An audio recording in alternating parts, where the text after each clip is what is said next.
कधी या उन्हाळ्याच्या सुट्ट्या संपताय आणि पोरं शाळेत जात आहे असं झालंय बघा. त्या पोरांसोबत माझा आगस इतका रमला आहे की घर हे नावच नाही. पण दुपारी झोपून देत नाही म्हणून ड्रॉइंगचं वेळ लागलं आणि गॅलरीत असे मस्त खेळत बसले होते. पोरं खेळताय म्हणून चांगली झोप काढली आणि निघालो बाहेर फिरायला. मस्त एक साईटवर जाऊन आलो त्यांच्या आणि येता येतात पुढे आम्ही शिद्रुकाडीला गेलो. शिद्रुकाडीला खूप छान वातावरण झालेलं होतं. मस्त वरती डोंगर आणि फॉरेस्ट. फिरण्याची मजा तर ती वेगळीच होती. कधी मोर बघणार, कधी काय प्राणी दिसणार याची वाट बघत होतो. गाडीमध्ये मस्त गाणे लावलेले होते आणि माझा अगस्त्य मस्त गाणं बोलतो हा.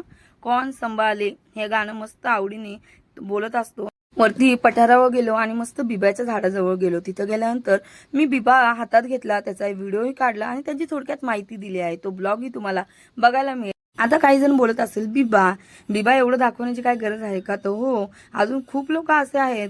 एवढ्या नैसर्गिक आणि खुल्या वातावरणात फिरण्याची मजा खरंच खूप भारी वाटते. डोंगर पोखरून बनवलेला रस्ता आणि त्या रस्त्याने जाताना खूपच मजा येत होती. घरी आले मस्त शेवग्याची आमटी, कोबी, चपाती आणि भात, त्याचबरोबर ताकही होतं. आणि अगस्त्य मस्त माझा शेवग्याची शेंग घेऊन चावून वगैरे त्याचा रस असा पीत होता आणि शेंग पूर्ण खात होता. त्याच्या हाताने खाताना बघून आमच्या दोघांनाही खूप आनंद झाला. तर भेटूया नवीन ब्लॉगमध्ये. तोपर्यंत काळजी घ्या. बाय.